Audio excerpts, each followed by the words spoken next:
Daniel MURURU Mutumiria kurikana kubwithire ngondu ciawe mantu yatiairite na kinya KWEEWA kuruna twana tunini KIWENDO kanisene yawe twari na kinyithirwe kotine kirindene koti niritite watho MURURU aingilo gituoneke polisi ketiene kenda RUTERE NTHITANGO rurikio UCHUNKUNI MURURU naringethitie biongo bia nteto Kenya kumania no UNYOMOO BWAWE kiri ASHIRIKA bawe barakinya baithitie kanisa yawe ni muthuro mukirimitheka na ntetwe Kia muthia Daniel MURURU Stephen urarari mutumirio kanisa APC KANJAI wondine nkomotigania West nara kanisa yawe yaithirwe ni AKARI tareki 26 mweri mithiru akirikana na araiteithia na mbere mauritani ya utanto na ikirimpene no kinyithwa kotine tigania na arathitangi na maitie kithumba yare okuritana ntondini enjo moyombo bathukia kana radicalization kuwata EKURU na areke inya na romwe wao murito miaka 17 eneu na yangi ya maingi. According to the IO,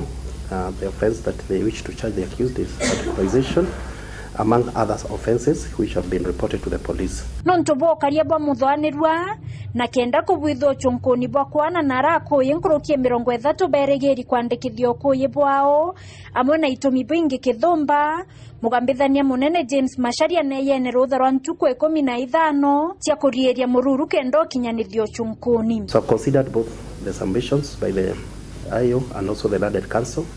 It is no doubt this is a public interest case, and from the look of on the face of the application, I'm persuaded that more time will be required to have the police finalize their investigations. So in the circumstances of the case, I do order that the accused or the suspect shall be held for 15 days at Tigania at Tigania police station, so that the police would be able to update this court how far they have gone with the said investigation. MURURU achokwa koti ringi tareki 19 mweri eyo. I do consider the rights of the accused person, of course, under the Constitution, Article 49 of the Constitution, that is entitled to bond. But in the circumstance of the case, I am also persuaded that it will be his own interest also to have him remanded in custody.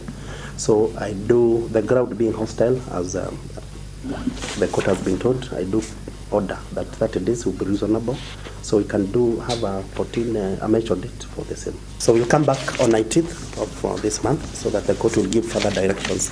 The police will be able to tell the court how far they have gone with these investigations. So those are the orders.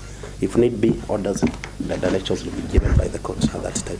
Nkiripotera Wero TV kuma Tiania Mbetawa Mukiri wa Mithika.